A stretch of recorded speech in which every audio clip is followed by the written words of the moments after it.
नमस्कार दोस्तों, आज के इस वीडियो में आपका स्वागत है। अपन 7 सितंबर 2024 को महिला पर्यवेक्षक की जो एग्ज़ाम हुई थी उसका जो पेपर है उसका डिटेल एनालिसिस है वो कर रहे हैं और इसी क्रम में ये 5वां वीडियो है। और इससे पहले के जो क्वेश्चन हैं उनको 4 अलग अलग वीडियो के अंदर अपन ने डिटेल एनालिसिस की है। उनको यदि आप देखना चाहते हो तो डिस्क्रिप्शन में उनका लिंक है, तो वहाँ से आप जा कर के देख सकते हो। अब अपन शुरू करते हैं। क्वेश्चन नंबर 66, ईमेल का आविष्कार किसने किया? तो दोस्तों, ईमेल का जो आविष्कार है वो 1971 ईस्वी के अंदर अमेरिकी मूल के रेमंड मेमुअल टॉमलिंसन है, उसने ईमेल का आविष्कार किया था। तो इसका आंसर अपना एक आ जाएगा। दोस्तों, अगला क्वेश्चन है, मानव भूगोल अशांत मनुष्य और अस्थिर पृथ्वी के बीच बदलते संबंधों का अध्ययन है, यह कथन किसने किया था, किसने कहा था? तो दोस्तों, यह कथन है वो एलन सी सैंपल है, उसके द्वारा कहा गया था। तो इसका आंसर अपना एक आ जाएगा। दोस्तों, अगला क्वेश्चन है वो रीजनिंग से संबंधित है, तो इसलिए रीजनिंग के जो प्रेमी अपने व्यूअर्स हैं उनके लिए इंटरेस्टिंग क्वेश्चन है दिए गए चित्र में लुप्त संख्या ज्ञात कीजिए।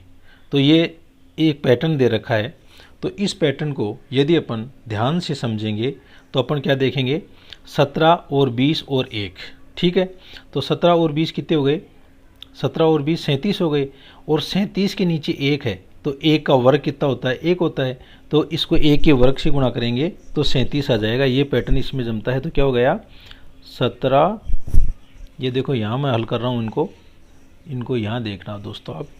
तो 17 + 20 = 37। नीचे 1 है तो इसको अपन गुणा कर देंगे 1 का होल स्क्वायर, तो ये आ गया दोस्तों 37। इसी तरह से 2 नंबर पर अपन देखेंगे 18 + 21 = 39, और 39 के नीचे क्या है? 2, तो 2 का अपन वर्ग कर देंगे, तो 2 का वर्ग 4, 4 को 39 से गुणा करेंगे तो ये आ गया अपना 156। इसी तरह दोस्तों, ये है अपना 19 और 22। 19 और 22 कितना हो गया? 19 और 22 41 हो गया।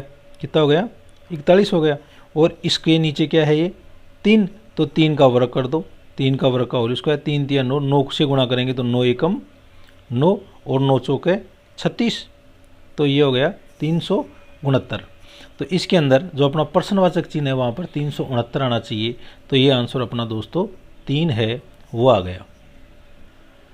दोस्तों, अपना क्वेश्चन 69 है, दी गई श्रृंखला के अगले पदों का पता अपन को लगाना है।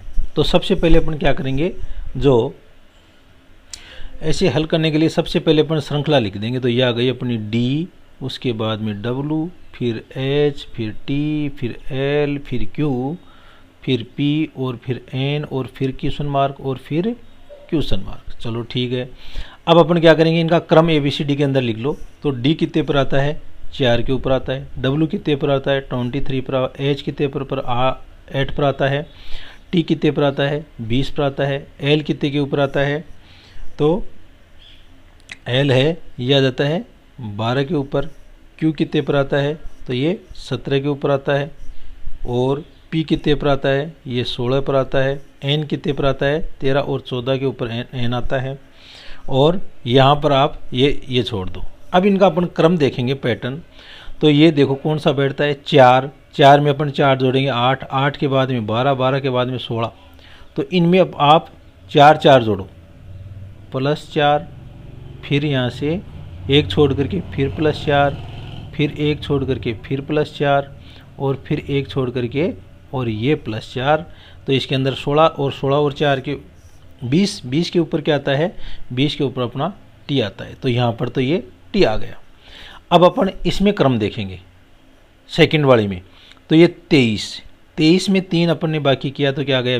20 में से 3 गए तो 17, 17 में से 3 गए तो 14, और 14 में 3 गए तो क्या आ जाएंगे? 11। तो यहाँ पर 11। अब 11, तो 11 नंबर पर क्या आता है? 11 नंबर के ऊपर क्या आता है? तो इसका आंसर हो गया T और K। तो ये आंसर इसका एक कर दो आप, T और K। ये अपना इसका आंसर 69 का एक हो गया। दोस्तों, फिर आपके लिए एक रीजनिंग का बेहतरीन क्वेश्चन है। राहुल ने प्रीति से कहा, तो तो ऐसे क्वेश्चन को अपन हल करने के लिए क्या करेंगे कि जो पीडी के अंदर ऊपर होता है उसको ऊपर लिख लेते हैं और नीचे वाले को नीचे लिखते हैं। तो राहुल है, उसने प्रीति से कहा तो तुम्हारे भाई की इकलौती बहन, तो देखो ये तो मान लो आप राहुल, ठीक है, और कहता किसको है, ये प्रीति को कहता है। प्रीति को क्या कह रहा है कि तुम्हारे भाई, तो प्रीति है इसका भाई, ये आ गया साहब इसका भाई, की इकलौती बहन, तो इसकी इकलौती बहन क्या हो गई, प्रीति हो गई। मेरी माँ है, तो मेरी माँ है, तो ये राहुल की माँ हो गई कि नहीं हो गई, राहुल की माँ हो गई। तो राहुल का प्रीति से क्या संबंध है, राहुल तो बेटा हो गया भाई, बेटा है बेटी की बेटा ही हो गया, तो इसका आंसर अपना 1 आ जाएगा दोस्तों। तो इस तरह से तो राहुल क्या यहाँ पर, अब आप इसको राहुल को यहाँ लिखो, तो राहुल, तो ये क्या है, मेरी माँ है, तो ये आ गया इसका आंसर बेटा 1 आ गया दोस्तों एक क्वेश्चन नंबर 71 है। दिए गए प्रश्न में एक कथन के पश्चात 2 निष्कर्ष 1 और 2 दिए गए हैं। आपको कथन को सत्य मानकर, अपन को ये जो कथन है ना इसको सत्य मानना चाहिए, इसमें सूचना कैसी भी दी गई है, सत्य मानकर यह तय करना है कि कौन से निष्कर्ष तर्कसंगत रूप से कथन में दी गई सूचना का अनुसरण करते हैं। कथन क्या है, जो लोग दहेज प्रथा की तीखी निंदा करते हैं वे वही लोग हैं जिन्होंने खुद लिया था। तो निंदा करने वाले लोग क्या हैं कि खुद ही दहेज लेने वाले लोग हैं। तो निष्कर्ष क्या है, कहना आसान है लेकिन करना मुश्किल है। बिल्कुल सही बात है भाई, कहना तो आसान है कि दहेज मत हो, लेकिन उस बात को करना मुश्किल है। लोगों के दोहरे मापदंड है, तो ये भी बात सही है भाई, जो व्यक्ति कहता कुछ और है और करता कुछ और है, तो इसके अंदर दोनों ही इसका अनुसरण करते हैं। तो निष्कर्ष 1 और 2 दोनों अनुसरण करते हैं। तो दोस्तों इसका आंसर है ये 2 आ जाएगा। कितना आ जाएगा, 2 आ जाएगा। तो दोस्तों अगला क्वेश्चन है 72 और ये साइंस का एक बेहतरीन क्वेश्चन है। एक नरम धातु जो चाकू से आसानी से काटा जा सकता है, निम्न में से सबसे उपयुक्त विकल्प है वो लिखो। तो चाकू से अपन सबसे आसानी तरीके से है वो, एक तो किसको, सोडियम और पोटेशियम, इन दोनों को आसानी से चाकू से काटा जा सकता है। कौन कौन सा, एक तो सोडियम और पोटेशियम। तो इसलिए इसके अंदर अपना सोडियम दे रखा है दोस्तों, तो इसका आंसर है ये अपना 3rd हो जाएगा सोडियम। क्या जाएगा इसके अंदर, सोडियम। और ये दोनों धातुएं हैं, ये प्रतिक्रियाशील होती हैं। तो ये अपना 72 हो गया दोस्तों। फिर साइंस का एक बेहतरीन क्वेश्चन आपके सामने है। निम्नलिखित में से कौन सी प्रक्रियाएं रासायनिक परिवर्तन है। तो रासायनिक यानी केमिकल रिएक्शन किस में होती है, प्रकाश संश्लेषण। तो प्रकाश की उपस्थिति के अंदर कार्बन और ऑक्सीजन है, उसके द्वारा क्या बनता है, कार्बन और CO2, कार्बन डाइऑक्साइड और जल है, उसके द्वारा क्या बनता है अपना जो कार्बनिक पदार्थ बनते हैं। तो प्रकाश संश्लेषण कैसी क्रिया है, यह एक रासायनिक क्रिया है। मोम का पिघलना, तो इसमें केवल अवस्था में परिवर्तन आता है, तो एक भौतिक परिवर्तन है। लोहे में जंग लगना, यह एक रासायनिक प्रक्रिया है। भोजन का पाचन, यह भी एक रासायनिक क्रिया है।